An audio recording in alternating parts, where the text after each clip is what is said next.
I think we can get started. I wanted to start by thanking the two keynote speakers for being here, but Tasos knows I'm grateful for his presence, so hopefully when he comes back, I can reiterate it. Um, I would also like to say I'm sorry to everyone I rushed out of the coffee break, just while I search.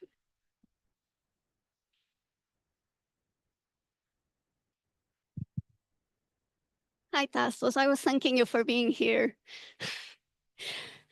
Thank you. So the first keynote speaker is Wassim Jabi. He's a doctor in architecture, and he's currently the course director of the Computational Methods in Architecture program at Wells School of Architecture, Cardiff University in Wales. Is an expert in parametric design, algorithmic architecture, digital and robotic fabrication, digital lighting, and energy building simulation, with international teaching experience and research experience. And his current research is at the intersection between parametric design, the representation of space, building performance, machine learning, and robotic prefabrication. Having recently concluded a grant from the Leverhulme Trust as a primary investigator to study spatial topology in Beam, which resulted in a software library called Topologic. Today, he will be giving a talk entitled Syntopy, an integrated approach to geometry, topology, and semantics. Thank you so much, Wassim.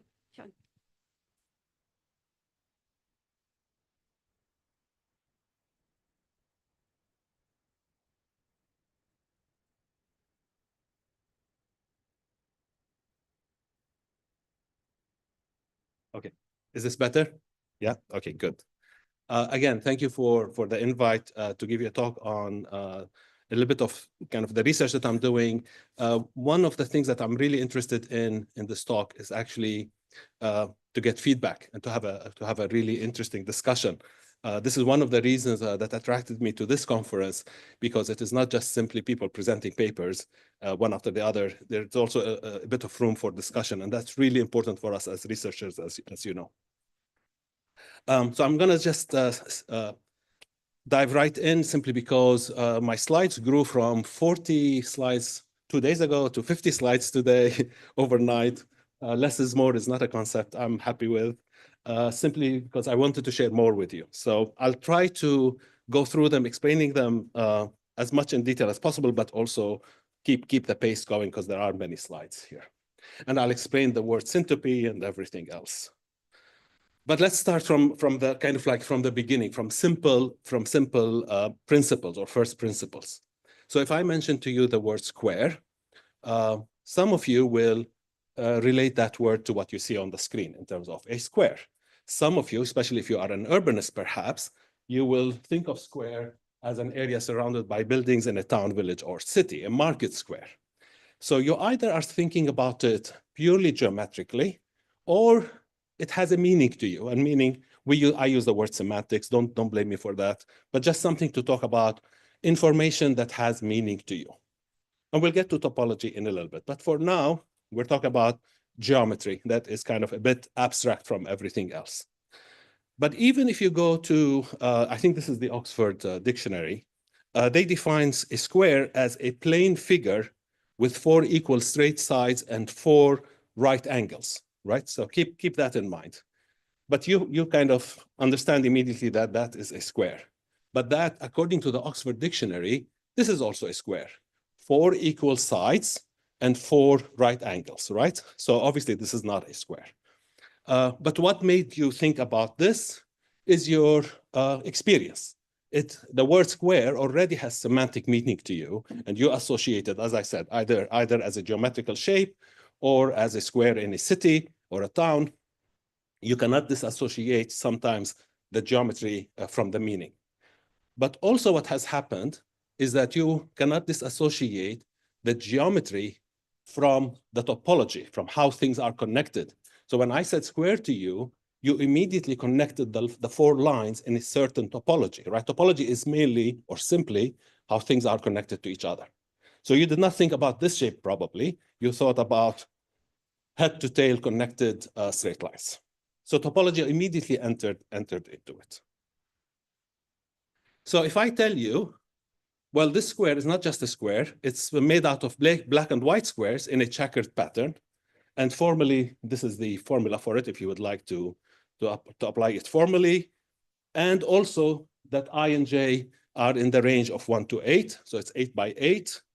And edge sharing, no two squares in the same set, like if white squares or black squares share an edge, right? So we are starting to talk about how things are connected to each other, right? We have two sets, the set of black squares and the set of white squares, never sharing an edge, and they're arranged in a certain way. So just show of hands, how many of you have already thought about chess? Yeah, okay. So you understand, like we cannot escape it. The moment we show you a certain image, geometry, topology, and semantics, what this image means to you, starts all playing together. Topologically, I could have connected the corners and the lines that you saw in this image together, but that would not allow me to play chess because the location, the actual square is not represented. What we need to play chess is to represent the center of those squares, right? So we connect the points, we make a point, we reduce every square to a point, and squares that share an edge, we connect with an edge. And that obviously is called a dual graph. So it is the duality of the original primary graph. Great, so now we have topology. We know how things are connected, and we can travel along that topology. Obviously, I'm not saying anything new here, but just to kind of try to unpack how we interpret things and how kind of our preconceptions about geometry, topology, and semantics come into play when we're dealing with computational design. These are all chessboards, and because topology, really, in its abstract purest form, has no geometry. You should not really imply a geometrical location for those points. So you can arrange them in a circle, you can arrange them in a line, you can arrange them in a hierarchical kind of tree that is kind of interconnected in a radial fashion, even in a three-dimensional. If you want to play three-dimensional chess, you can take your chessboard and arrange it three-dimensionally.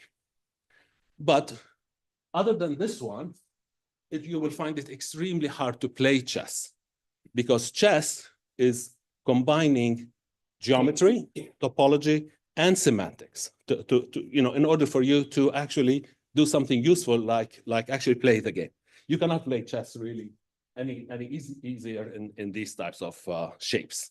So topology and geometry really, I mean, people say, or the purists will say, topology has no geometry, but for us architects and computational designers, the geometrical shape of topology sometimes, and most often, does make sense and is useful to have. So semantics, though, when I say it's a board game, there is a king, a queen, and a knight. I mean, those are things that have nothing to do with the actual geometry and topology. They are from history. There are also movement rules. There are grammars and rules and things that you need to follow. And also that the pieces are made out of mahogany. They're not plastic. They're actually beautiful kind of pieces. All of this starts kind of invoking a certain meaning and a certain value for you in your life and in your experience. So once we introduce this guy, this knight, all of a sudden we're adding yet another layer. So, and I will explain, unfortunately, this presentation, the definitions come a little bit later, but let me preempt it a little bit. Syntopy, just let me, and I will explain it again, so excuse me for that, comes from the Greek, of course. Syn, meaning together, topy or topos, location together, things that exist in the same place at the same time. Kind of. Time is not in there here, but actually it's coexisting, co-located, co-location. Syntopy is not a word you find in the Oxford Dictionary. If you go there, you'll not find it. But biologists use it to talk about species that exist together. So what I'm talking about here is I'm trying to use this word to explain how in computational design we bring in all of these things together. We bring in geometry, topology, and semantics to coexist, and how that becomes a really powerful framework for us to do useful work in computational design. So Now that we have geometry and we have topology and we also have semantics in terms of at least the rules of the game, there is something called a knight's tour. So let's use that as an example. A knight's tour is the idea that, how many of you play chess? Great. So you know how a knight moves, like in an L shape, 2 over, 1 over, right? So the idea here, can we, if we put the knight is the horse. If we put the knight in one place and ask it to move according to the knight's tour, can we cover all the locations in the chessboard without visiting the same location a second time? Can we draw the graph or the path of this knight going around without repeating a location? The answer is yes, because this is a Hamiltonian path. And like everything, history is written by the victors, as we say. Hamiltonian path is attributed to William Rowan Hamilton, but in fact, it was invented by, or actually talked about by, an Indian mathematician called Rudrata, and also around the same time by an Islamic mathematician, Al-Adli al-Rumi. So let me talk to you about Rudrata and what Rudrata did. And I like that because the example of Rudrata, because he was not just a mathematician, he was also a poet. And he used the knight's tour to kind of prove his skill as a poet. So what did he do? Rudrata wanted to show off.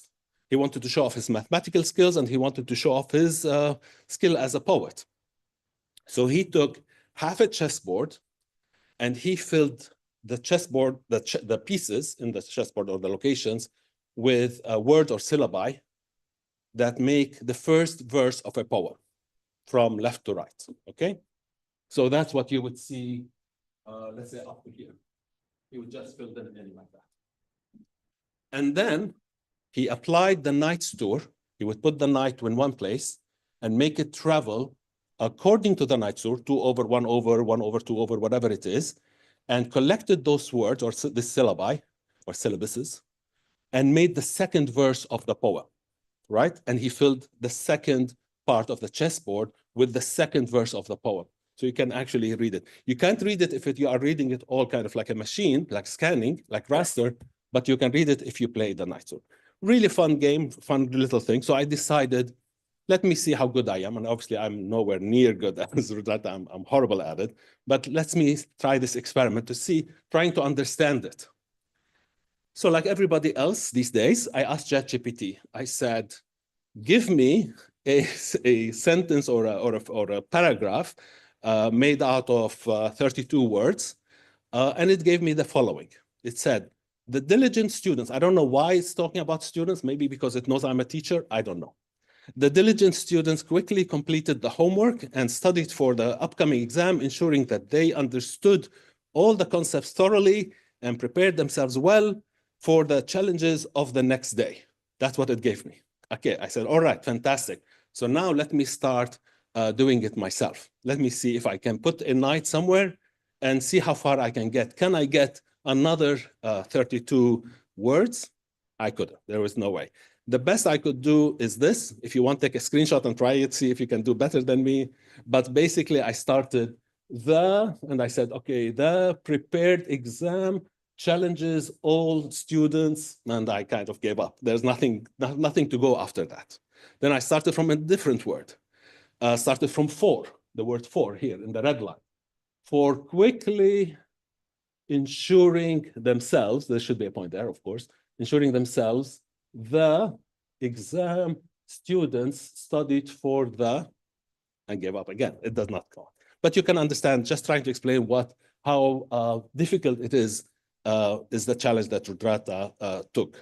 And I like the fact that this is a linguistic kind of model, and obviously now with large language models, we are starting to use language as the gate to structured information. And that is really, to me, this is really interesting. And it is a syntopic process. So introducing it a little bit more formally, and yeah, as you can see, I'm a Philhellene. My wife is Greek, so I love looking at Greek words and how English words come from Greek words. Syntopy comes from Syntopia, is that correct? Or syntopismos, or syntopikotita, Syntopy, I should say, means basically the state of being in the same place. And it talks about species that exist in the same place. They also help each other sometimes. So you have two different species that exist in the same location. And by existing in the same location, they all help each other. You've all seen the bird in the alligator cleaning the alligator's teeth, or on the elephant kind of cleaning their skin. This type of symbiotic, but it's more about existing in the same location. So I found this video, which is really nice because it's related also to this theme of chess, where we are talking about geometry, we're talking about topology, we're talking about the chess pieces moving according to the rules, of course, but obviously it has a lot of meaning, a lot of semantic stuff that goes beyond the game of chess. So just to read you this one, topology delves into the intrinsic nature of spaces, emphasizing that the true depth of our world goes beyond surface level shapes. It reveals the intricate web of connections and boundaries, serving as a reminder that reality is not solely defined by tangible forms, but also by the intricate interplay of relationships between them. With the integration of geometry, topology, semantics, and artificial intelligence, we can start the transition from building information models to building intelligence models. Big claim, but let's see if we can at least aim at it. So as was mentioned in the introduction, in 2016, I teamed up with Robert Aish. If you don't know Robert, Robert was at Bentley. He invented with a team, of course, generative components, went over to Autodesk. Again, with a team, invented Design Script, which is the language under Dynamo, before they integrated Design Script. Design Script actually started out as being an AutoCAD language. They showed it up within AutoCAD. I had gone to London for a workshop he had given, and he mentioned the word non-manifold topology, which I thought, like, what is that? Like, what is non-manifold topology? My ears perked up. Talked to him afterwards, and started understanding that non-manifold topology is really good for creating energy models that can be simulated very quickly. So as I was doing that, unknown to me, he left Autodesk and became a visiting professor at UCL. And that's when I approached him again and I said, listen, the Dynamo team is dropping non-manifold topology because you left. Let's do it ourselves, open source, free forever. Let's apply for the Leverhulme Trust. Leverhulme Trust agreed, gave us $300,000, pounds, excuse me. And from 2016 to 2019, we sat down, put our heads down, and invented Topologic, and now it's called Topologic Pi. From 2019 till now, I've been working on it myself with another small team, sometimes with students, sometimes with research associates. We get money here and there to keep pushing it, but it is a fully AI-powered open source Python 3 spatial modeling and analysis. Nothing it does, and I tell that to Robert often, nothing it does is new, but it is syntopic in the sense that I bring everything, the whole kind of history of computational design that I have been trained on at Michigan and then later on, to put it in almost in a kitchen sink software library. So this Topologic is not software, it is a software library that people can use to build interesting pieces of software on it. And this is the kinds of things that it can do. It uses non-manifold topology in order to build three-dimensional entities that are always intelligent, always interconnected three-dimensionally, so that you can do analysis on them without having to do ad hoc methods. And the data is always available to you. So if you do, for example, some kind of analysis in a piece of software and it gives you an image at the end, some kind of color-coded heat map, you say, okay, great, I got that. But the question is, can you actually mine that some more? Can you continue the workflow to take it and make something else out of it? And this is what Topologic is good at. I'll show you some of these examples here. Basically, finding shortest path in 3D, finding neighbors, doing energy analysis, and doing space syntax analysis. Behind the scenes in Topologic, there is always a graph, a three-dimensional graph. Sometimes it is an implicit graph, and sometimes it is an explicit graph. So we have a graph class that can do certain things, but even behind the scenes, there is an implicit graph that is provided by the underlying engine. We have, for example, converted it to bot graphs. We have converted it to Neo4j graphs, etc. all the spaces, as you can see here, a space is represented by a node, the windows are represented by a node, the furniture are represented by a node. You have geometrical kind of connections, but also you have connections based on the dictionaries, on the values that are inside, so you can connect things that are not geometrically adjacent, but they are informationally adjacent. This is, I call the show-off slide, because we've been at it for a long time. So we are showing off all the kind of ecosystems that we have connected to, and we have connected to a lot of systems. And I'll show you some of those examples. But it all started really by an interest in creating energy models that are compatible with OpenStudio and Energy Plus. So this is the team. I always have to give credit to the amazing team that we had working on this. Obviously, Robert H., Simon Lennon is still with us, Katerina is still with us, Nicholas Mario Wardhana, he was a computer scientist who created the initial C++ software. He's now in Japan.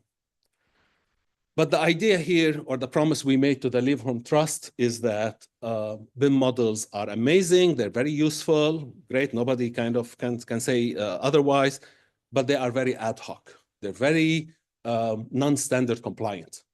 Sometimes the information, especially topological information, is available, sometimes it's not available. So what do you do? When you get a BIM model from architectural firm A, it has the topological information. You get it from firm B, it does not. So you as a firm cannot rely on these models adhering to certain level of standard.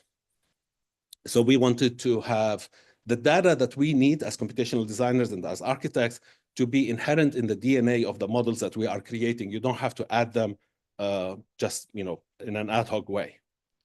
So we are suggesting that we flip the process completely. And nothing's going to happen until architects start flipping the process. What do I mean by flipping the process? Rather than start from complexity and building BIM models immediately, that's absolutely the wrong thing to do. Nobody should be doing that. What you should be doing is creating these conceptual abstract models that are not just SketchUp models, they are actually rich, semantically, topologically connected models, like what we have here. And this is a real project, by the way. This is a 20 million student housing project that is actually now built that use topologic. This is by ePro Consult in Dresden, Germany. So what did they do in this project? I've been working with Ahmed Al-Tahlawi, who is an amazing architect and computational designer at ePro Consult. He kind of heard of topologic, and we started working about 2 years ago. And we became really good friends, never met him in person. The client came to them with a design they already had from a different architectural firm that was a U-shaped building. And Ahmed in the meeting told them, I can analyze this and actually improve the shape so that I can reduce student isolation, like in rooms that are like in the end of corridors. I can improve access to daylight because that is required in Germany, et cetera, et cetera. His line manager told him, yes, okay, great. And you have 3 days to do it. So fortunately, we've been working for 6 months on similar scripts. At that time, it was in Dynamo. So basically, he created basically an evolutionary algorithm to actually kind of look at different shapes and different configurations. And it turned out that a small case H shape is better in all aspects than the U shape. What we also had developed over the 6 months are intelligent rules and intelligent scripts that take a model like that one from TestFit actually and convert it automatically into this model, which is a Revit model. Fully detailed windows, slabs, all the walls, all the attributes, everything. It was a huge, huge kind of script that he had that converted this.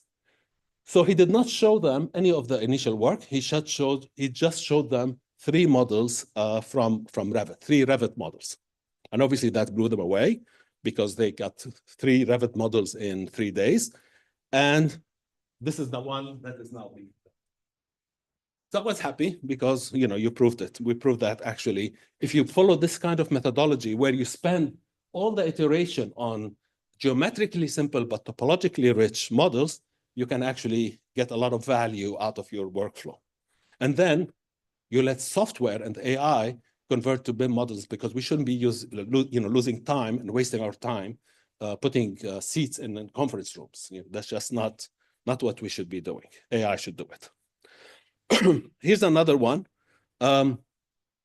This is again from ePro Consult, looking at the same model, but he took it further, where they were looking for rentable space. And he was able, using islands in graphs, very simple, to understand which rooms are connected to each other and make a rentable unit out of it. And they can color code it in Revit automatically. I'll show you this in a larger screen, the one at the bottom. I hope it's the next slide. This is a good friend of mine, also never met him in person, Bruno Possel. Some people who use Blender, Blender BIM, and Homemaker. If you've heard of Homemaker and Blender, you probably know Bruno. He's a part of the open source OS Arch community, open source architecture community. He uses topologic in his software that's called Homemaker. He builds a topologic cell complex, very much like what you see here. And this is a direct quote from him. To create this IFC model, all you have to do is create this mesh in Blender, change the Blender material name to framing, and run object Homemaker, and you get that model. Again, this is an IFC standard compliant model. He has taken off the roof so that you can see a little bit into it. All the windows are assigned. There's even a built-in energy model. I think there's a built-in structural model, but don't quote me on that. Fully detailed with one click.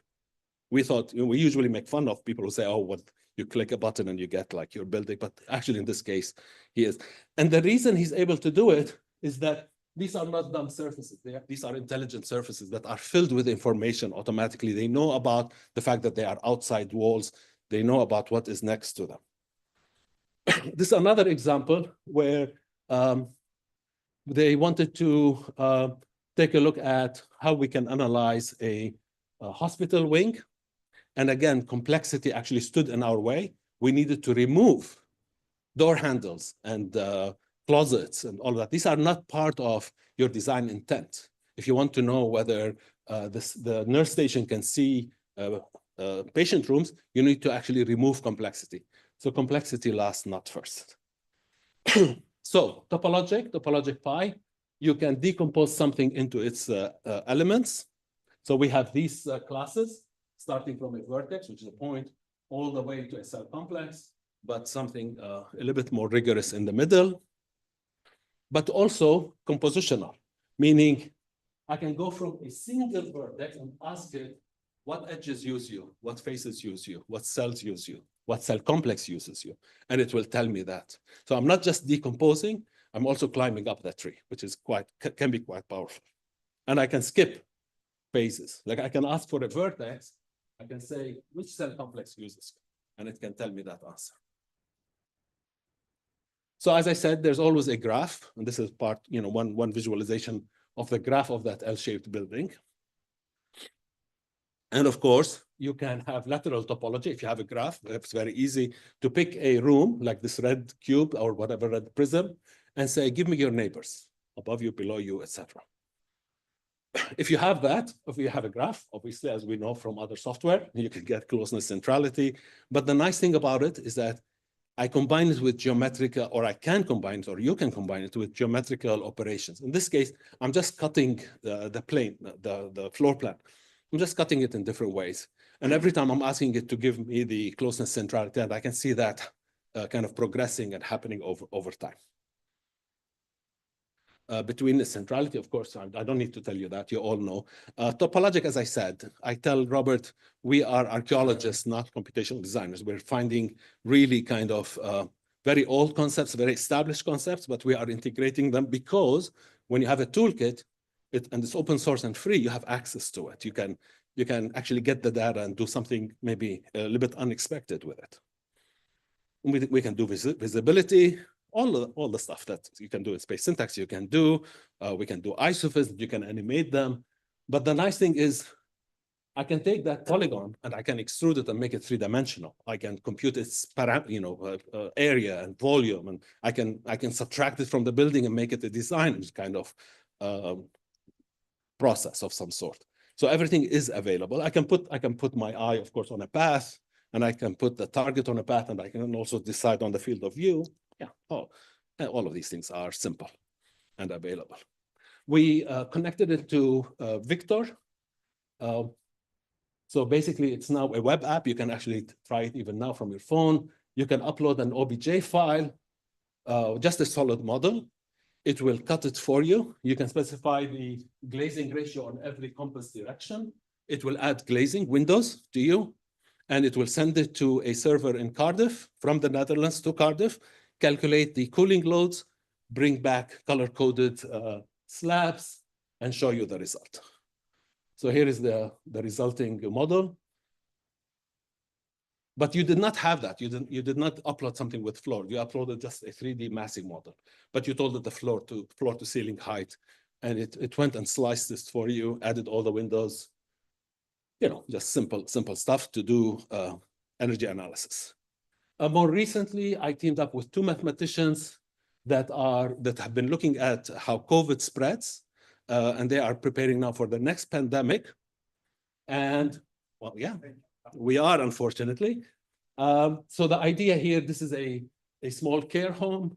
We put some patients, we infected one, we did a navigation graph, visibility graph / navigation graph.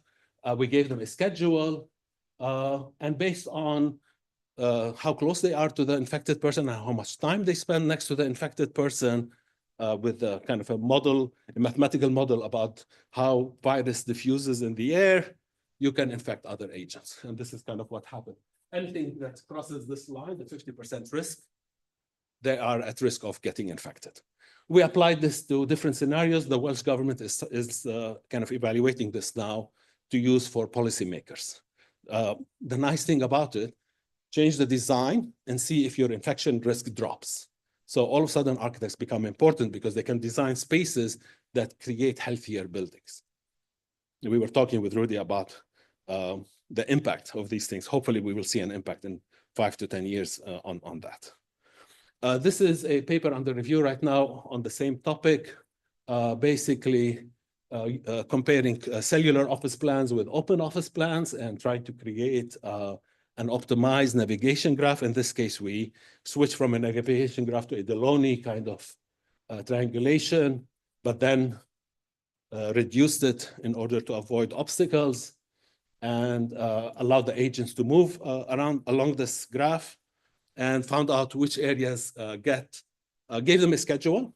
We gave them a certain kind of birth rate and a way of entering the building, and gave them a daily schedule. You know, they can sit in the office, they can go visit their colleagues, they can go have lunch, go to a meeting, you know, sort of like a realistic daily schedule.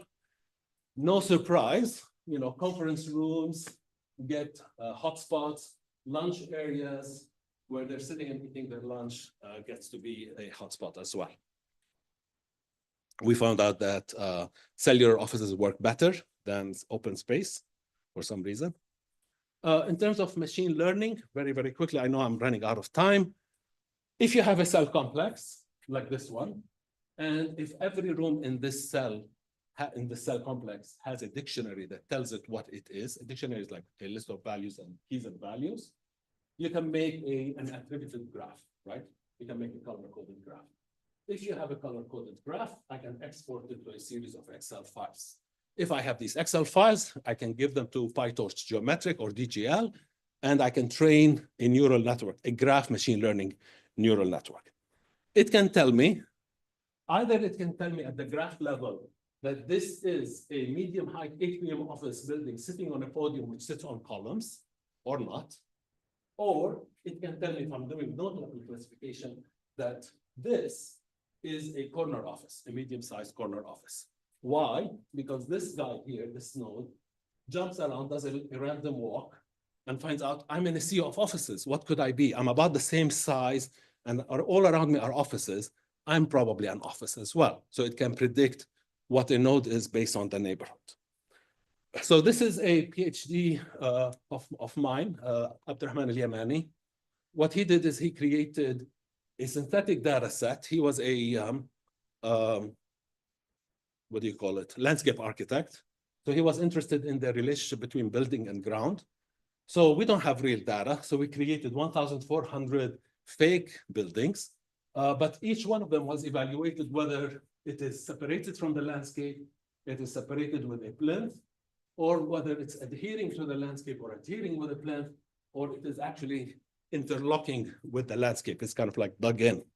So we built 1,496 buildings like this, trained a neural network on it, and predicted new buildings. So we ran a few workshops at EKD and other places where students would design a completely new building. We give it to the neural network and it predicts one of those 5 conditions. 96% accuracy and stuff like that. But obviously, take it with a grain of salt because this is synthetic data, not noisy real data.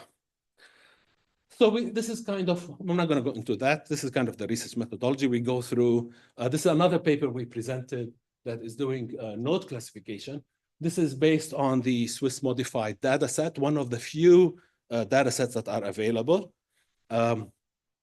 We mined that for their graphs. And the nice thing is that they do have graphs. We use Graph Sage that goes around, as I said before, goes around into the neighborhood, finds out the information, aggregates it, and brings it back to determine the numbers for that node itself. We played with the hyperparameters. We applied all of these metrics, normal standard machine learning metrics. We got really good results. You can read the EKDA 2024 or ask unriddle.ai to summarize it for you if you're lazy like me. But anyway, we got good data on node classification as well. Just to end a little bit on reflections, a lot of schools, when they are talking about AI, I was talking to Rudy about this, ChatGPT and Midjourney are like AI for everybody. And for students, yes, words are very important because they need to write papers, and if it helps you with your paper and your grammar, perfect. Images are important because, if you create amazing images, you win competitions, like Zaha Hadid is winning competitions now based on, let me not talk about that because we're recorded. But so pixels are important. We are visual people. Absolutely. I fully admit that. But pixels are not enough. This is actually a quote from somebody on LinkedIn who wrote a post called "Pixels Are Not Enough." Because Midjourney does not know architecture. And it just is creating things that are based on images, but not based on architecture. So if you want to grow broccoli on a facade, you can. You want to do bananas, as your main kind of feature, you can. It doesn't matter. It does not matter to the system. It should matter to you, but it doesn't matter to the system. So what do we need? What are we lacking? Data sets. We are horrible. Compare us to computer scientists who are sharing everything. All the data sets are available. Anything from irises to urban data, etc. It's all available. But data sets about architecture and buildings, oh, no, because we have clients or we have confidentiality and nobody wants to share anything. Or people are even embarrassed about their data because it's noisy or it's not, it's all PDF files, actually. I'm actually going to New York to help a company mine their PDF files because that's what they have for historical data. So we need data sets, we need data sharing. But we need a syntopic approach. Doing one of those is not enough. For me, just to do geometry is not enough. For me to just deal with topology. And people, when they see me talk about topology, they think, oh, he's doing topology all the time. No, I'm not doing just topology. Topology is a small part. But we need this kind of syntopic approach to geometry, topology, information, to data and schemas. So we need to understand how data is constructed.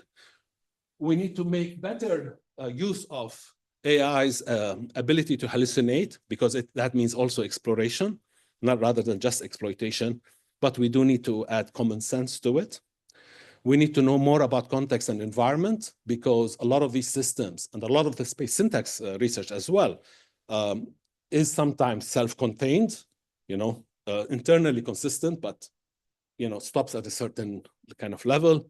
So we definitely need to bring in more context and environment, need to bring in more knowledge. We need to, as architects, understand our own architectural language and rules, because without that, we cannot do generative design. If you want to do generative AI, I tell people the first thing you need to understand or kind of discover is what is your language. If you are Foster's or you are Zaha Hadid, you're going to create, you want your AI to create different types of buildings. So that's based on your preferences and your rules and your grammars.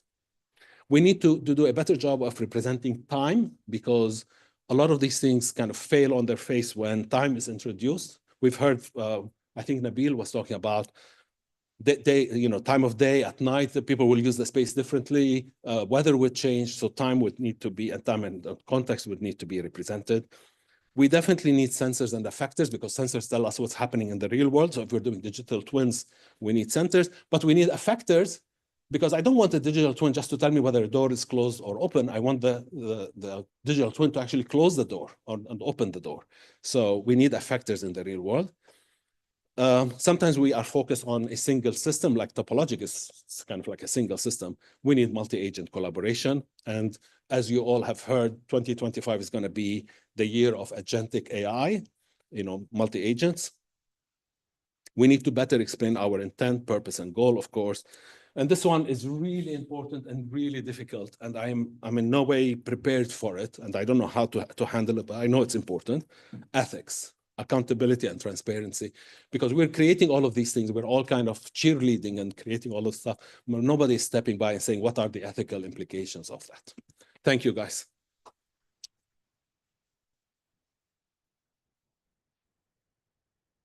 Minutes.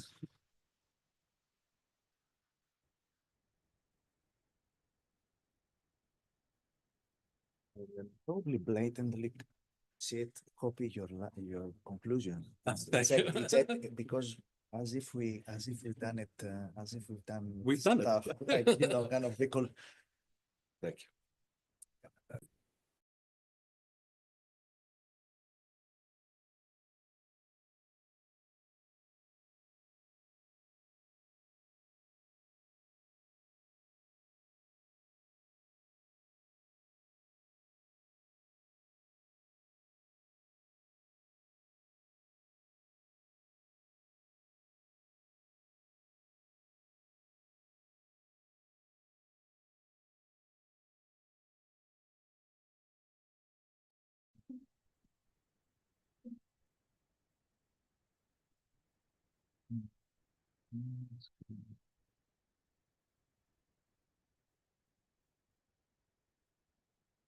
Okay, that's at least a good start.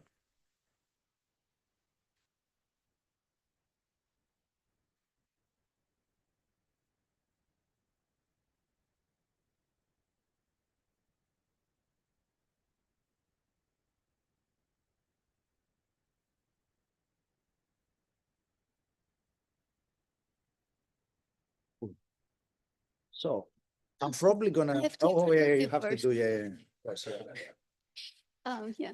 So first, thank you, Wassim. That was really wonderful. And now I'd like to introduce Tasos Varoudis, who is a qualified architect, a computing engineer, whose research focuses on architecture, machine learning, and spatial computation. He's an associate professor in architecture and machine intelligence at UCL Bartlett School of Architecture in London, where he drives the spatial computation and machine intelligence research for the Spatial Syntax Lab, and has co-created the Machine Learning Urbanism Research Cluster for the master program Spatial Design, Architecture, and Cities. He is currently developing new methodological and computational innovations, combining spatial data-driven models and machine learning and agent-based models. And his research interests are driven by the concept of spatial dynamics, the interaction between architectural space and machine intelligence. So please go ahead, Tasos. Cool. I might steal the last slide, reflections, and pixels are not enough for my, because there's going to be a lot of pixels, topology, and geometry and topology. So it'll be fun. I think it's going to be quite fun. So I'm Tasos. Hi. I'm so happy to be here to kind of meet new people and also see my kind of friends and colleagues that we've been kind of working together for more than 10 years now. And I'm always happy to be around Porto as well, in particular.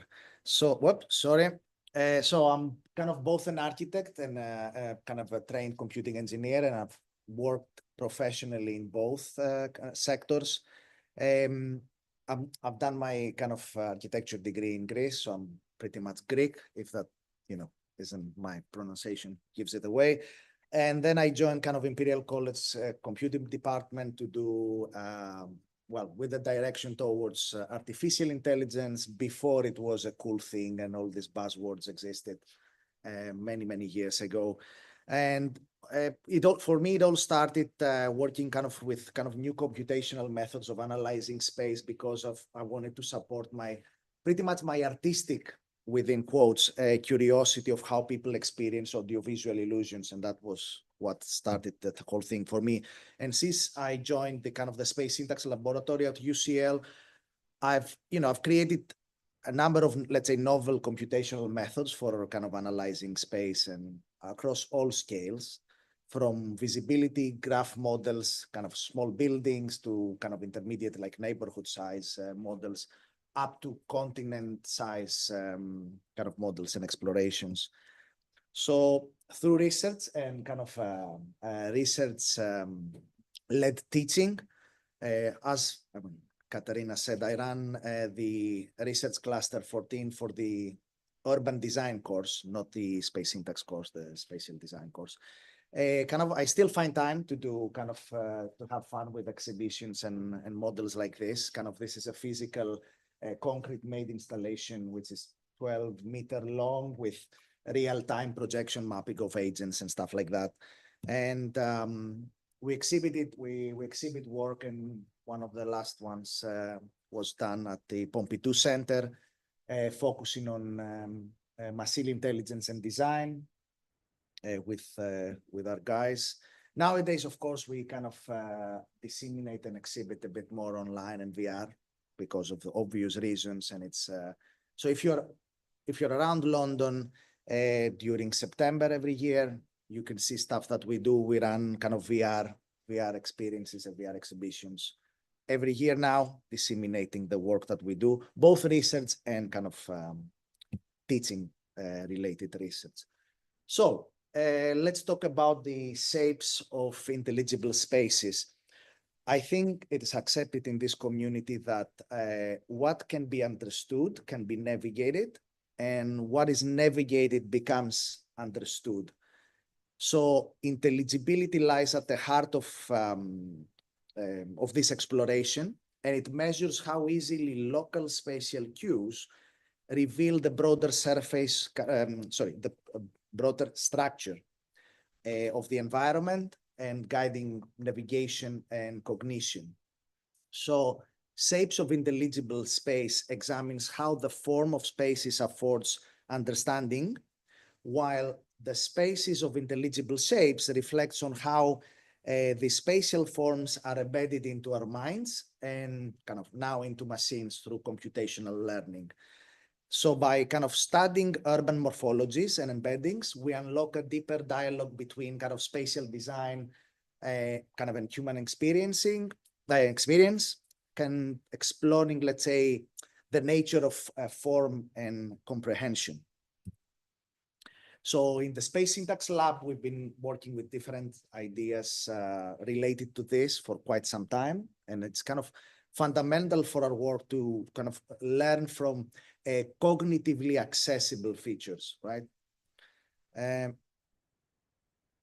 Okay. Sorry. Okay.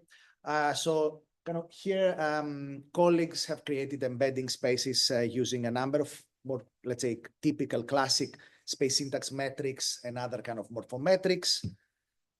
Some of my early experiments focused on kind of very, very simple convolutional autoencoders where, the mapped internal latent space demonstrated similarities with kind of cognitively accessible features of space. In this case, more recently, we worked a lot with kind of large-scale models, pure topogeometric models, using, in this case, exclusively unsupervised methods. This one was presented in a previous formal methods conference, I think, a couple of years back. And with this model, kind of comparison with kind of well-known metrics were quite revealing, and the scale-free way of encoding in this research, something that we did for the first time there, helped us kind of explore also transfer learning methods between different kind of areas in the UK. So let's say scale-free. Additionally, well, we use this model, kind of the embedding topogeometric model, and it formed the basis for unsupervised classification of towns and city, well, towns in Wales and England, in the UK. So, well, of course, it's impossible not to kind of mention the most kind of prominent part of embeddings nowadays that is all over the news. I'm not going to talk about this type, let's say, of language-based or Gen AI kind of embeddings, but a number of models that you can see later on, and both supervised and unsupervised, have links with Gen AI. And we're using them internally at the moment, but it's not kind of, I'm happy to discuss it later on, but it's Gen AI is not part of my kind of presentation today. So let's start with kind of a bit of the basics. I hope you're all familiar with kind of the concept of, let's say, basic concepts of space syntax and the basic idea about kind of spatial complexity and reading the complexity, let's say, through graphs. So space syntax studies cities space first. That is by looking first at the street networks, okay? So at first sight, it might be kind of incredibly complex or kind of disorderly, and it might not be clear at all what can be said about them, or if anything can be said at all. So how do we experience space? I think in our field, we tend to focus on kind of pretty much long visibility lines, shapes, and convexities. So today I'm going to talk about, all of them in one way or another.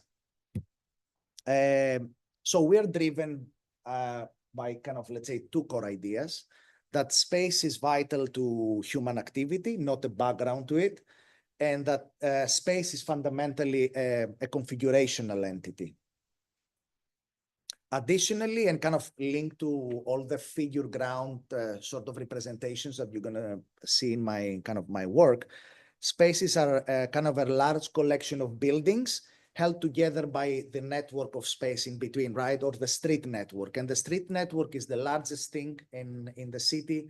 It is what holds it together and has a structure, has a topology, a certain geometry and kind of topology, and a certain number of connections, patterns, okay? Pattern of connections. So traditionally, kind of space syntax and urban analysis rely heavily on kind of high-level approximations, such as kind of, axial lines, segment lines, where other metrics are usually aggregated on, right? So while those methods have provided kind of important insights, they sometimes fall short in kind of capturing the kind of the finer detail that can be crucial for understanding local urban phenomena. And especially, I mean, when we want to build kind of a critical kind of spatial embeddings. So real kind of, for me, real human experience can pretty much go beyond the axial line, and the most relevant local features may be kind of far richer and more complex than just line representations. So pixels are needed. Well, exactly what he said, though, plus topology, geometry, and all the rest, not just pixels. So I agree. I completely agree. So, well, one small detour, which half of it you already know because it's topology. I just want to explain quickly let's say the two fundamental ways that we measure distance or cost or weight, depending whether you're playing with graphs, okay? So one way to measure distance is by calculating the angular deviation, the angular change while walking from one street segment to another, okay? And that's kind of the angular distance. And in this map, red is high, blue is low, and we start from the Bartlett School of Architecture building, and this is the angular distance to every other segment in London, of a simplified version of London, let's say, right? Another way to measure distance is topology, right? So that's topological distance, again, from the Bartlett School of Architecture, so to every other location. And you see how kind of it is super prominent, how kind of different morphological complexities in the city, for certain areas or regions to be more segregated or less, depending on the kind of the distance metric we use, okay? And we're gonna sort of revisit this kind of angularity versus topology towards the end of kind of the end of my presentation again. But I wanted to say it here just for the, let's say, a recap. So space is not only kind of observed, but kind of inherently known. And as human, our brains craft internal schemas of kind of spatial environments, patterns that guide kind of navigation, perception, and kind of understanding. Similarly, kind of through machine learning, right, we encode the essence of physical space into computational embeddings. So today, we're going to explore kind of these embeddings deriving from urban morphologies representing in those two kind of distinct representations. That and kind of resonate the internal kind of human understanding of spatial structures, and let's say possibly enabling synergy between kind of human cognition and kind of machine intelligence. In most cases in my presentation, the kind of the proxy idea is the idea of the intelligibility of space, okay? So here we've got, like, first of all, pixels, which are typically, let's say, pixel data sets, right? Pixel-based data sets, highly complex and high level of detail. For this, we're going to focus on work that we've done with a very super kind of detailed LiDAR 3D scan of London. I worked with other areas, you know, outside London in different countries, and, you know, I'm happy to talk about, you know, mostly difficulties and cool kind of, let's say, results if time permits in the end. And then we also have kind of the lines, so line networks, which is more pure topogeometry and allows us to also investigate larger scales, right? Because you'll realize that pixels get huge, the data sets get huge very, very quickly. So for this one, I'm going to kind of present a bit of work that we've done with the street network, the full street network of all of Great Britain, which is pretty much the biggest network we can have in the UK because we're an island and the rest is just sea. So we can't really go further. Well, most of my work is going to be pixel heavy for this kind of presentation. And in the last part, I'll go back and revisit a bit of the line network representation. So let's start with the work we've done with kind of 3D LiDAR data. For this work, we will focus on three key objectives and interesting findings. First, we wanted to determine if kind of long-range structural features of the urban network are relevant on local surface geometry. Second, we aim to understand how global measures of network centrality, such as integration and choice, can be predicted through these local features. And finally, we explored the scale at which kind of the differentiation between the foreground and the background network is more prominent, okay? So LiDAR, okay, is a remote sensing method. Pretty much, I think you might know it already, which uses a laser scan to measure the distance to Earth. And this can create high resolution maps of urban environments, you know, kind of capturing both the ground and the building surface. So in our study, we used the LiDAR scan covering a bit less than 3,000 square kilometers around London. So everything that is within the M25 ring road, plus kind of buffer zones around it. The pre-processing stage involved kind of converting the LiDAR data into crops of, you know, around 250,000 crops, like 250,000 images in this data set kind of alone, representing areas of 200 by 200 meters, so squared. So these images kind of capture the local urban geometry that is kind of perceived at that location. It is centered around each street segment, and it's normalized to highlight kind of the local relative height differences. And this data set in particular has a resolution of 1 pixel per meter, okay? Or 1 meter per pixel. some of the intermediate steps in order to kind of build our data set, this one.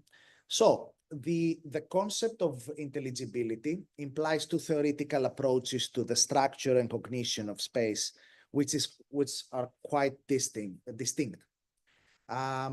the first one, kind of the spatial structure is imagined to be immediately perceivable from kind of local observations. And in the second one, it's a cognitive process by which it must be learned through experience in navigating the city, okay? So for the spatial patterns to be immediately perceived, we expect them to be evident within the spatial data itself, okay? And I mean, it's the cognitive equivalent that someone perceives them with no training, okay?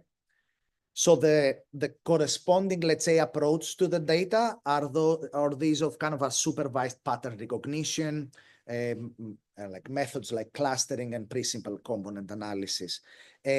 Alternatively, the relevant patterns could be learned. And I mean, both integration and choice measures depends for the calculation on determining kind of all shortest paths in a given system, between all nodes in a given system. A property that requires kind of a complete knowledge of the network that must be learned if it's going to be used as a cognitive strategy.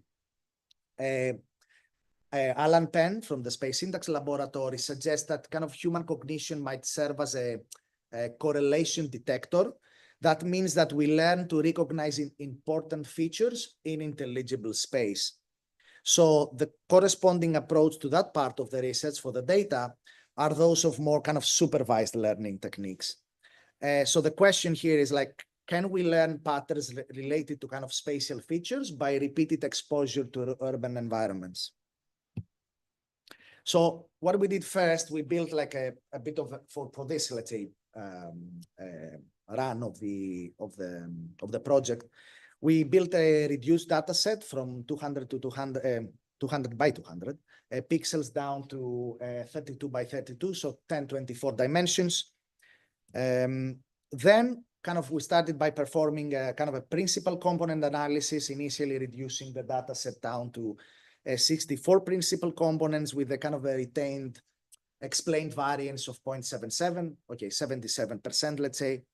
The explained variant in a PCA quantifies how much of the original data information is captured by the 64 components. And although some information is lost in the dimensionality reduction, the principal component and the reconstructed images pretty much, I think they retain the significant aspects of the most significant aspects of the original data set, right?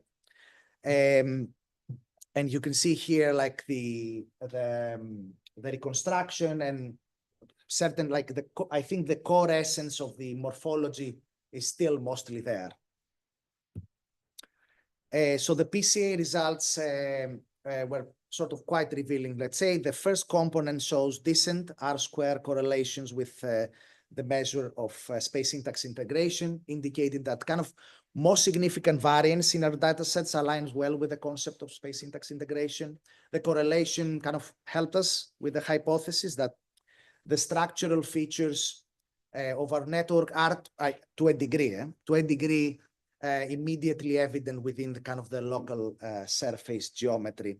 However, relationship with choice wasn't pronounced at all, suggesting that kind of the large scale through movement patterns are not captured. Next, we visualize the PCs as eigenfaces, and I'm sorry for his face. It's also recorded, good. I'm not getting a visa to the US next. So this kind of, technique plots the eigenvectors corresponding to the components of the PCA as an image, and it's pretty much borrowed from classic image recognition kind of research. It's nothing new. So for our work, this could be termed eigen topographies because we are architects and we want to put like cool names in everything. So eigen topographies provide kind of a visual descriptions of the very local dominant spatial characteristics encoding in the data. Here we've got the top 4 agent topographies ranked by the magnitude of the vector of the variance. The first component consists primarily of the strong linear band aligned with the street segment, indicating that the strongest local features are kind of the difference of height between the street level and the surrounding buildings, and also includes some sort of potential variations based on related to the width of the street. The fourth down there, agent topography, also highlights the kind of the region immediately bordering the street segment, giving information about the depth of the buildings and the land behind. And the second and the third displays the relative slope of the land, both perpendicular and in parallel to the street. So next, we continued our work in kind of trying to identify evident kind of structures by using K-means and supervised clustering. We observed kind of a significant similarity between the K-means clustering and the global integration, space syntax integration. And in this case, we used like a K = 4, so 4 clusters.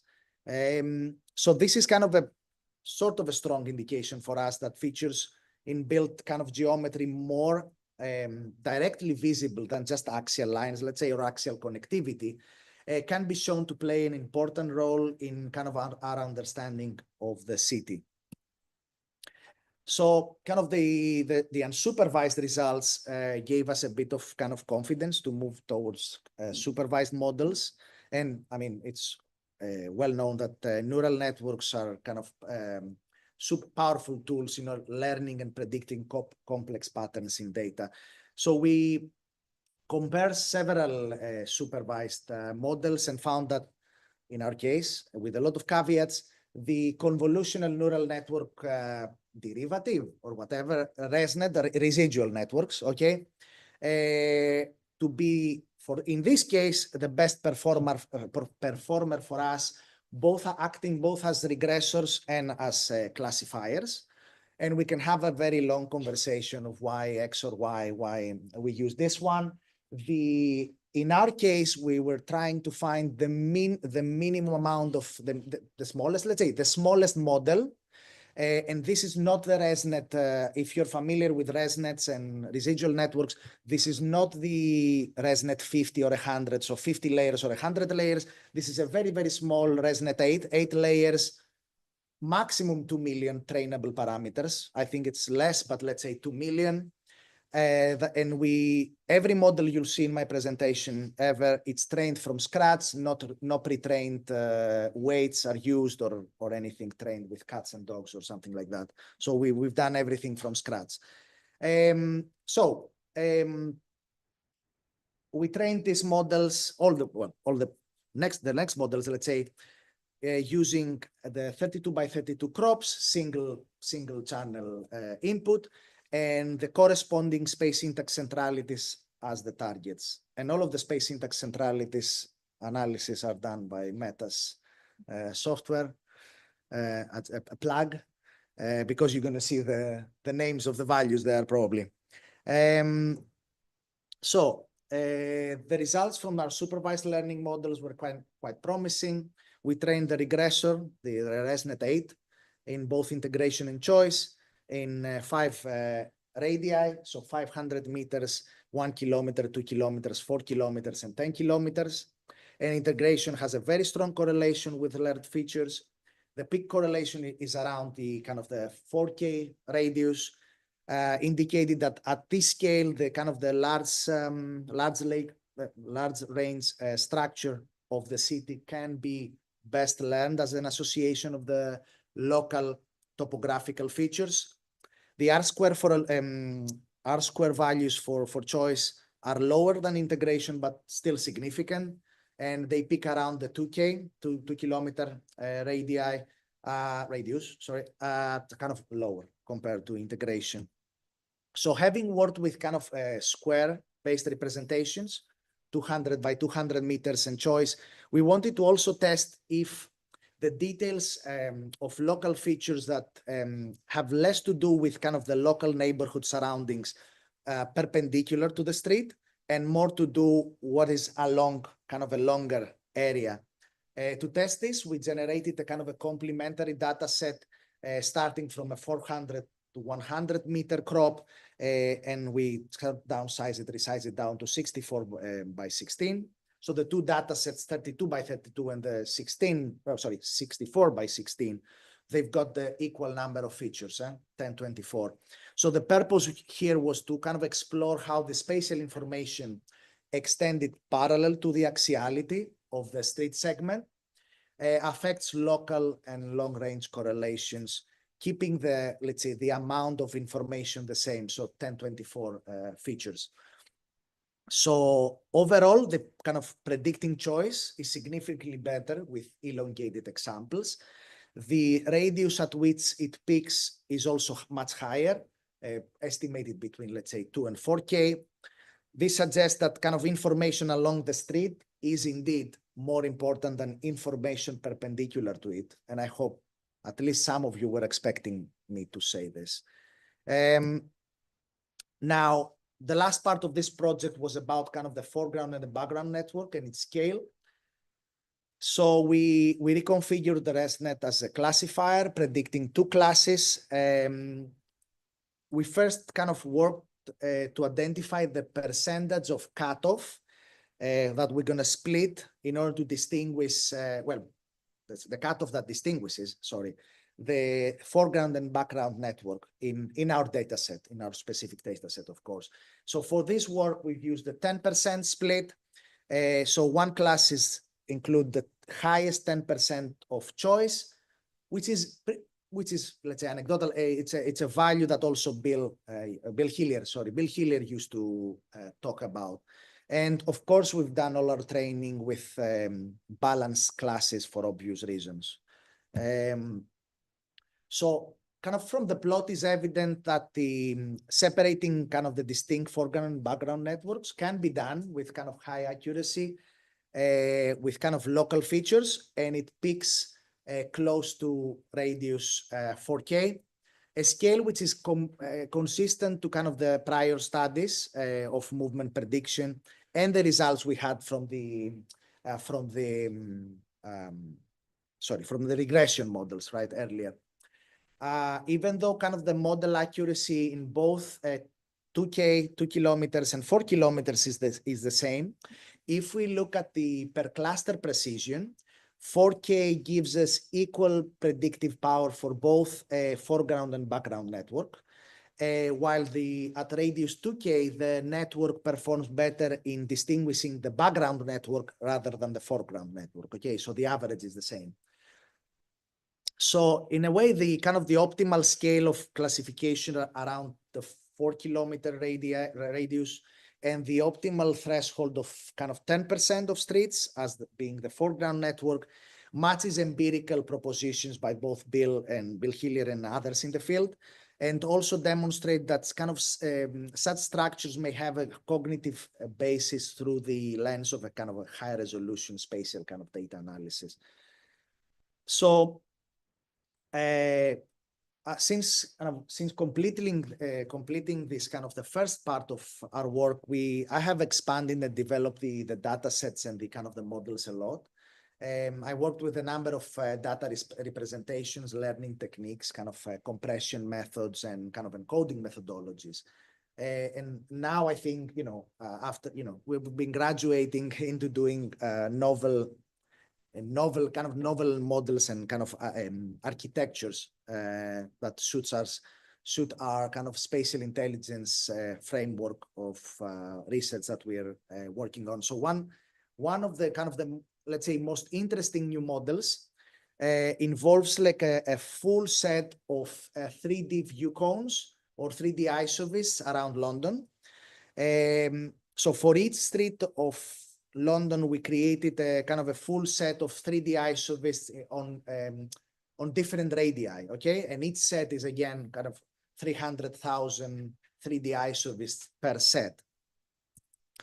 Initially, kind of in a smaller scale, we experimented with the spatial attentions and the shape of the isovists in smaller scales, but then when I managed to have kind of to build, let's say, the complete matching isovist set, I used the pure 3D isovist of its place in kind of unsupervised learning models and methods, including I've used like convolution, variational autoencoders with a convolutional part in at the front, without a convolutional part, kind of another clustering pipelines, and I'm gonna, let's say, present a couple. And we've seen quite interesting results with this kind of large-scale data sets. This is kind of a self-organized map representation of the learned outcome from, let's say, every single isovist, 3D isovist in London. And kind of we played around with kind of examples of topology, morphology, and other kind of urban data of the underlying kind of areas, and we could match and find interesting results in some areas. It's still maybe very early for this. This is a K-mean clustering deriving from the SOM, the weights, of course. It has, of course, very interesting similarities with space syntax metrics, but also diverges in certain areas. And when we look at them in detail, we could find very interesting weird outliers based on kind of isovist-based outliers in London.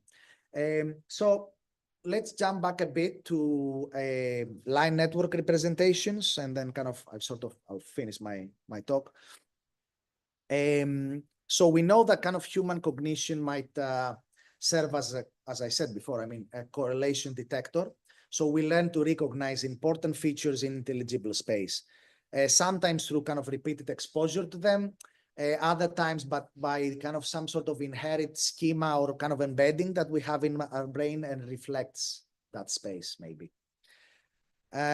So using kind of a supervised learning techniques on kind of spatial representations based on angularity and topology, we manage not only kind of to create strong prediction models, but also explore the empirical limit, let's say, of human kind of cognitive strengths in using kind of urban morphology for extrapolating intelligibility.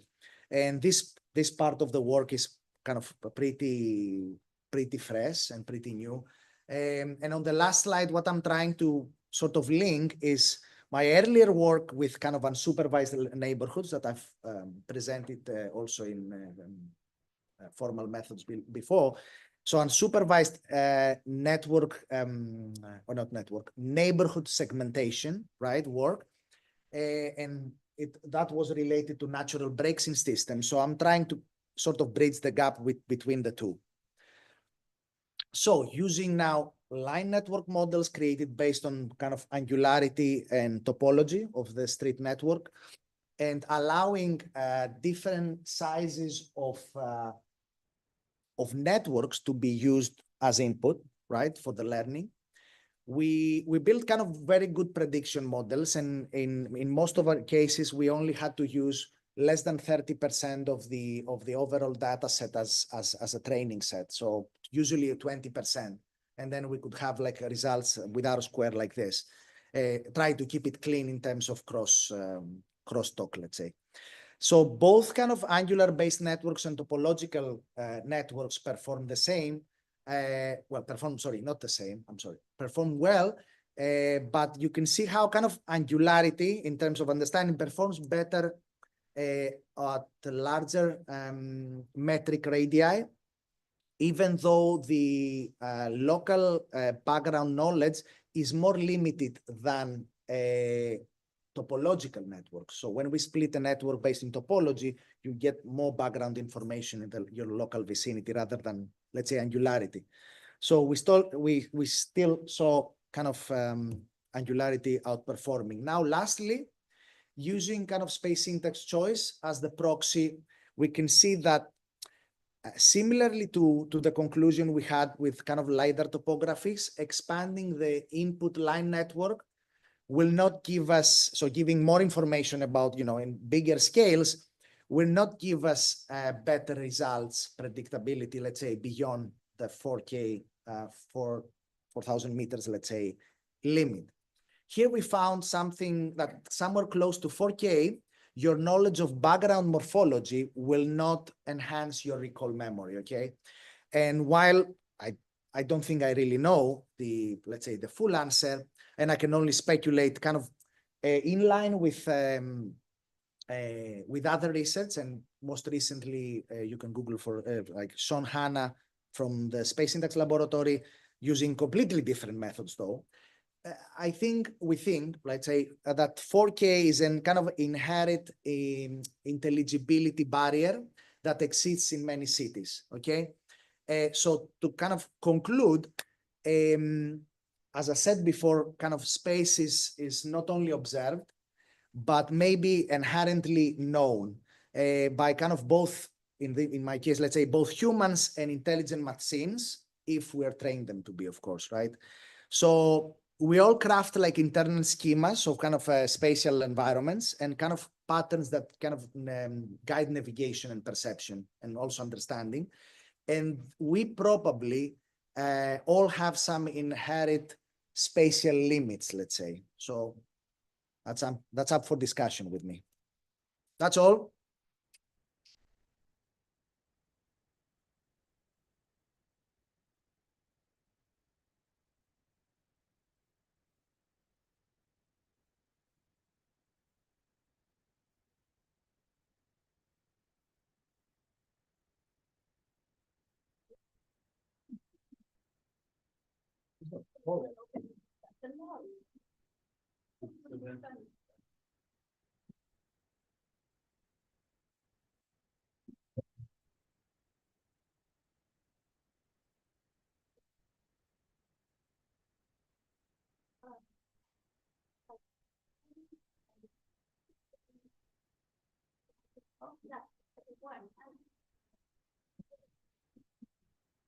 My apologies, Tasos. No, I'm Anna. I have a couple of questions for both of you. Maybe they are not theoretically debate-based, that are pretty pragmatic. I can start from the two questions for Tasos. I'm really, okay, the amount of power that you need for computing the PCA, I cannot even imagine the one you needed. But then I'm curious about two things.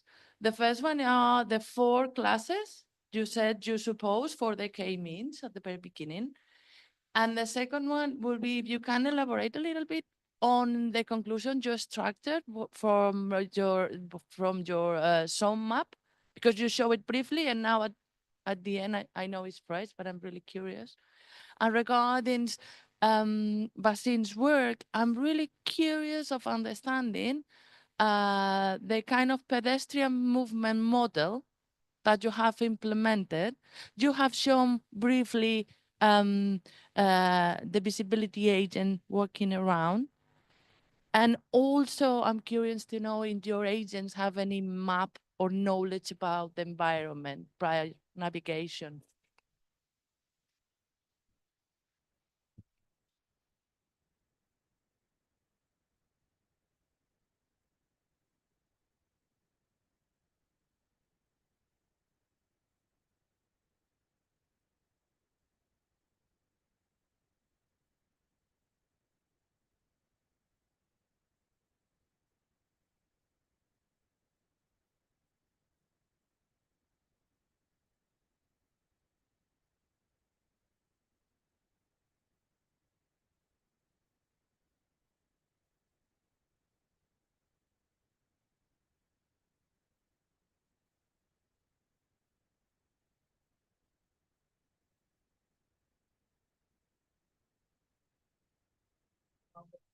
More, okay.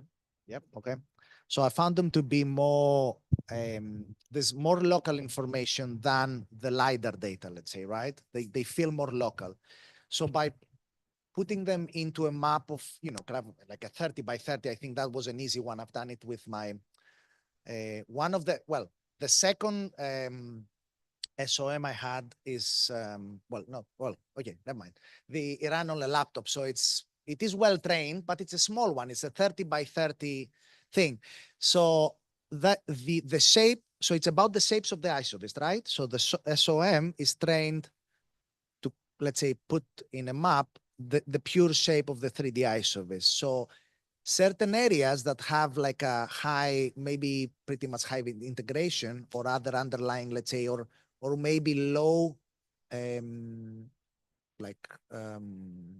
scores in kind of feeling safe or whatever, you could see them match the similarity of the isovs being too crazy or too spiky or not, or very enclosed and things like that.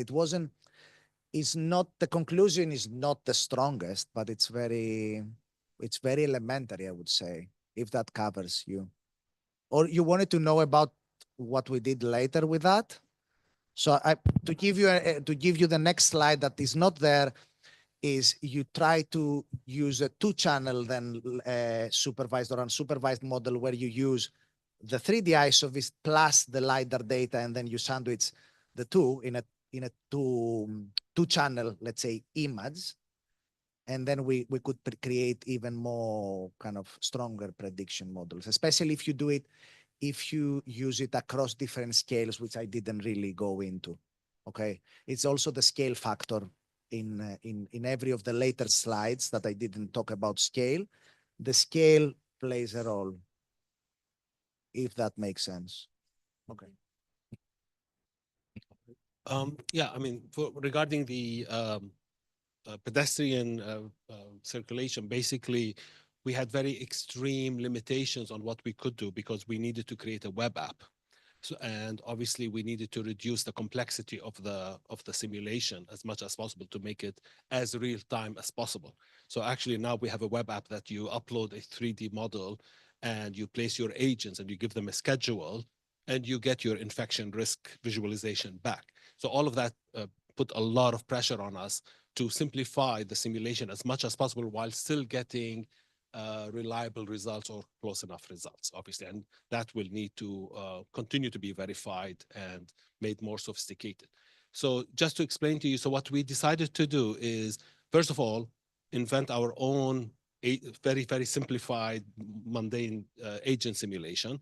The paths are based on shortest distance, visibility graphs and navigation graphs going through the doors and all of that, assuming that the residents are familiar with the space and therefore they will not get lost. They will always take the shortest path.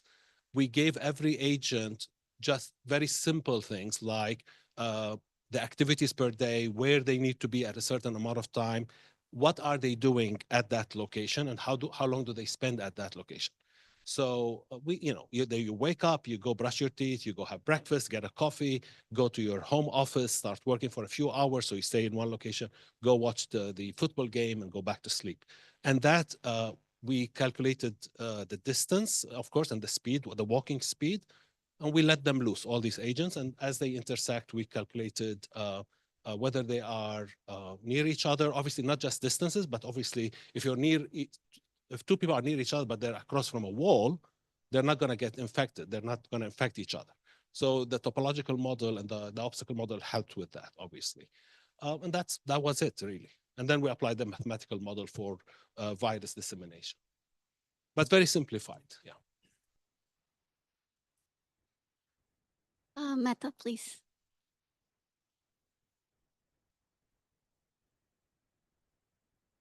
Yes, hello, Meta Berghuis-Pont from Chalmers, Sweden. Thank you for both your presentations. And I would actually want to go back to Wassim's presentation because I found it very refreshing. And I think we need to discuss this, what you raised.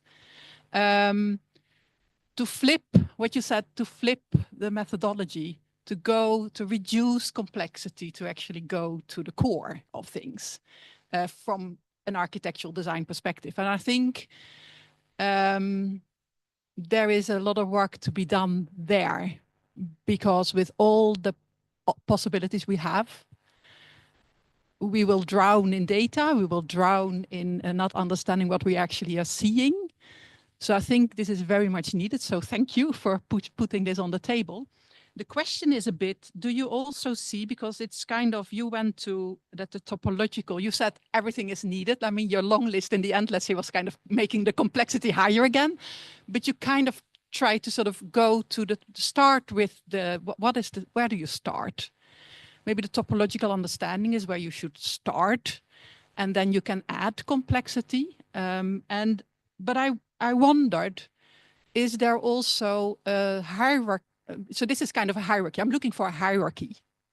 Is there, where should we, and that depends on the question, I understand, but there are a certain key questions that we need to address as architects and urban planners. So what could that hierarchy be? And then I could maybe have the same question and ask it to Tasos. Because in your presentation, this was kind of the opposite. You threw a lot of data and a lot of methods on the table, making it hard to see what's actually the essence. So if you would say, let's say, what is the, could you give us that sort of hierarchy? Because kind of you try to see if you could use you could LiDAR data to analyze centrality. And I'm wondering, but okay, why do we make it more complicated if we have actually a very simple network model that could do the same thing? So I was a bit sort of lost there. So maybe you can both sort of answer, let's say, how do you see a hierarchy, and where should we start, and how can we step in this community to make the step towards indeed seeing the core questions and not getting lost in data? Yeah, definitely. I mean, for me, it's easy because, first of all, the scale is different. So obviously, if I'm applying topologic to cities or geographical regions, I will have to have a completely different approach. But I have the privilege of saying, I'm dealing with designers and I'm dealing with the early stages of design. And how does the design process start? So obviously, I would like to kind of maintain that simplicity. And the reason, as you said, architects, when they see this kind of richness of tools, they get attracted to it, but they also get inundated and overwhelmed. So the question is, how do we guide them through a process that hopefully will apply most of the time, but not to all cases? You asked about what I would start with, and I think I mentioned it. Maybe I should really, in the reflection, I should do that. I'll take your suggestion, so thank you for that. I will put it in a hierarchy. I think that is needed. The thing is to start with is design intent and design goals. That's the first one. What do you want to do? And I think Nabil mentioned that as well. So like, what is your research question? What are you trying to do? That's the first thing.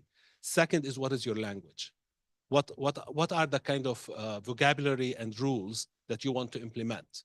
So are we talking about a chessboard and the rules of chess? Or are we talking about a building and the rules of building a building? And that's where I would start next. And then after that, kind of implementing the topological logic and sort of like the semantic logic. And when you're starting to do with topology, you'll immediately start dealing with geometry. I wouldn't subscribe to the term add complexity yourself, because I don't want humans to add complexity. I think the complexity will increase on its own naturally, mainly by software agents rather than humans adding the complexity. I don't want humans to deal with complexity. I want them to postpone it as much as possible and deal with it as little as possible, and then have AI agents deal with that and kind of translate it so that because we do need it. That's how I see it. I mean, it's a very simple design process. The problem right now is that we are unintentionally creating complexity without realizing that we're not getting value out of those kind of detailed, complex models that we are creating. We're not capturing design intent. Our design intent, if you show somebody a BIM model and say, what was the designer thinking when they made that model? It's very difficult to extract that information in a structured way. So, well, for me, it's about simplicity. It might look like, of course, some of the data sets are like, a single data set might be multiple terabytes, of course, right? But it's about extracting what the global meaning, global kind of relationships from a very local photo, let's say pixel-based representation. So you said that kind of the networks, I sort of agree, but the network is a very complete, choice spacing, that betweenness network, closeness, or choice and integration, which are the same thing pretty much, they're not easy to calculate. You have to have global knowledge of your network in order to get that value. What we were trying to do and what I was trying to do is to extract the core of the information that can be extracted from a very, very small, right, area around you, depends on the scale, of course, and link it to some of the global metrics that you need to know the whole network. That's why also the intelligibility comes into play for me. Is like, okay, you drop a human in this street, what is immediately perceivable? So that where most of the models that I had today is about this. So immediately from your surrounding, what your brain can extract and what a, let's say, digital version of you can extract. So it was about creating, an encoding of the essence of the spatial geometry around you, spatial morphology, so not geometry, let's say, through, of course, intelligibility and kind of global space syntax values, but not going, let's say, to kind of a super complicated. Of course, the building of the model is super complicated, maybe for some, but the answer in the end, if you use this little model, which is, I don't know, a couple of megabytes of trainable parameters, then you'll get a very good estimation of a global value from just a small crop around your local vicinity. So it's a very, to me at least, is a quite a simplified model, or a simplification of a larger concept and harder to calculate.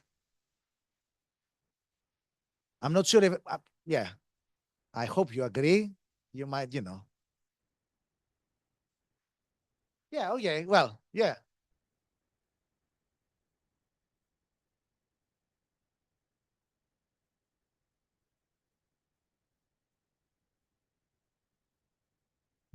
Data probably could have been aerial photographs. Yep.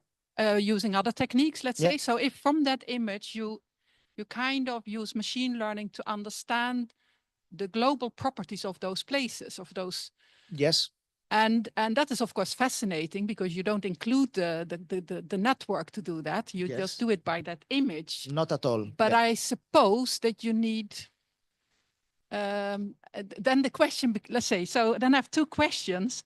Is it so that the training needs, let's say, all the other pixels as well in the surroundings, all these other photographs, or is it only that one? Only that And then one. the question is, what is it then in that pixel that makes that work? Because that in the end is what the architect and the planner needs to know to actually design new places that have a global or a local sort of centrality, or is part of the foreground network or not, because so that then you go back to, let's say, what is the intention of the model that you're making? Is it to be informed as an architect, urban planner, to know what should I change in this pattern? So I'm a bit, but I'm not 100%. So I need probably to read some of your papers sort of describing this, because I'm not completely, I don't really know what, let's say, is it the kind of the spatial characteristics of that small pixels that you have? Yes. The small areas of of a real city that you have. That kind of, because I'm a bit sort of on average they describe the local. Yes, it's just a local. So you only train on that crop, no knowledge of the surrounding, of course. So 200 meters, I've done bigger ones, but let's say 400, I've done 800, and then it becomes terabytes. So it's very hard. So yeah, you only learn from this. And if you remember the slide with the eigen topographies, let's say eigen faces equivalent, you see that when you decompose this to the most significant variance in all the photos, in this 250,000 photos, it is the width of, there is the encoding of the width of the street, the size of the surrounding buildings, the complexity of the surrounding buildings, how many they are. And of course, in a neural network, you can't really say exactly what the neural things, but they're all there. So the slopes, And they do, if you think about it, in most of the cities, well, with accuracy of point something, it's not 100% correct, but it is very, very good in at least distinguishing high values from low values. So it's a very high integration, very low integration of high choice, low choice. We might not know exactly if it's like point whatever 8 or 0.6 or 1.5, but the essence of that kind of local geometry around you, the local neighborhood that you see as you look around as in a 3D, sort of 3D isovist form of way, it encapsulates for the particular city, of course, London, right? It encapsulated a lot of the, the characteristics we needed to know in order to predict global measures that are calculated by knowing every street around you.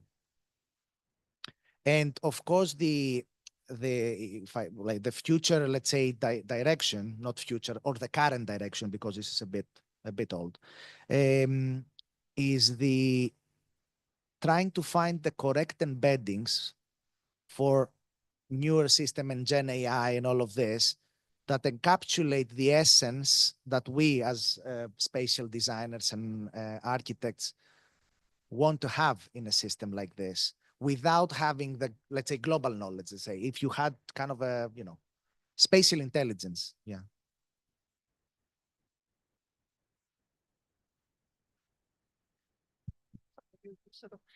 I think actually, so I get the better actually what you're trying to do, I think, but that means that what the risk of what you're doing, I mean, you can map without having the network. So you have an aerial photograph or you have these pixels and then you can actually predict the global measures. Okay.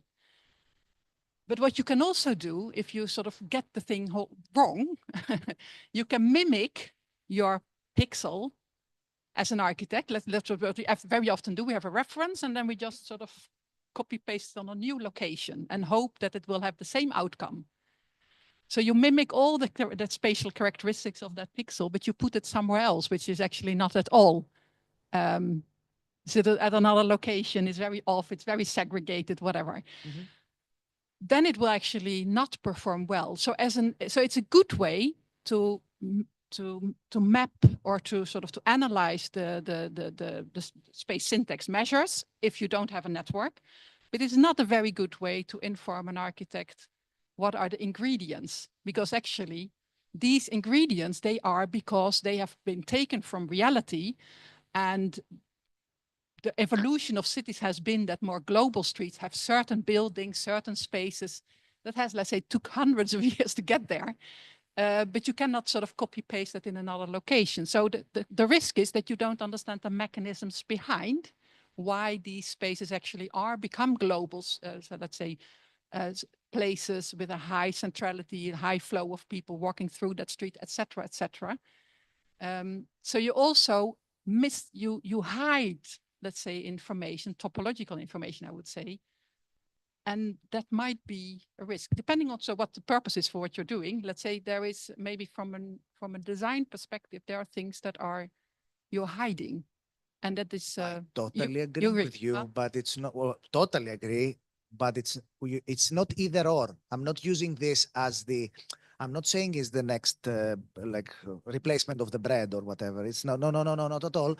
Is a different approach that gives us so much information that we never had before.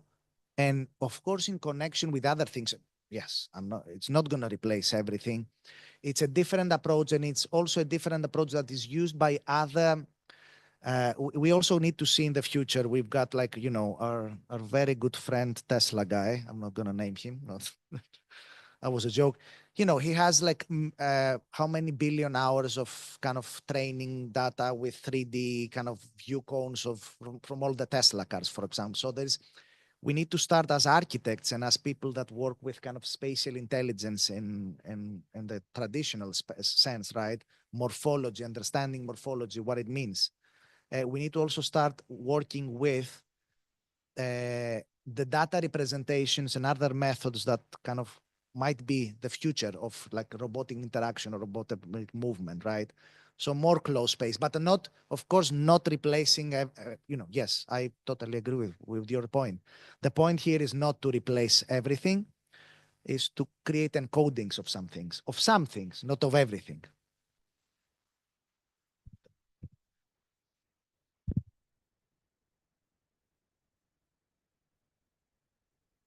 It's in the same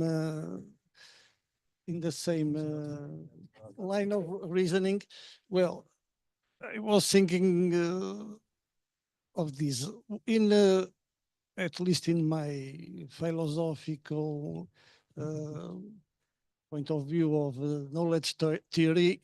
In every concrete, we have all the abstracts, all the essences. They are in every concrete. The believers say it other way. God is everywhere. So Tasos is trying to see where God is in a little square, and he does not need the rest of the space because God is there, of course. Well, I never. Well, the problem is our methods, our capacity of seeing God in a little place or in a very large place. Well, but I think you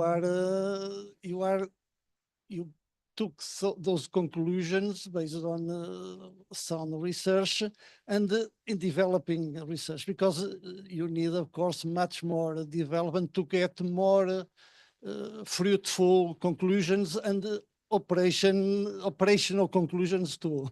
The space syntax has, I would say, dozens of years of work. And for example, for me, space syntax has not succeeded to get a rich semantic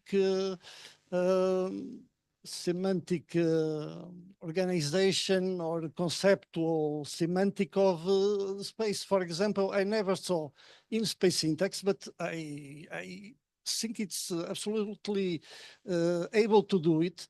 For example, what is a monument for space syntax? What is a square? Even what is a square for space syntax? I never saw, although I saw space syntax has a lot of hundreds of parameters characterizing space, but it never aggregates those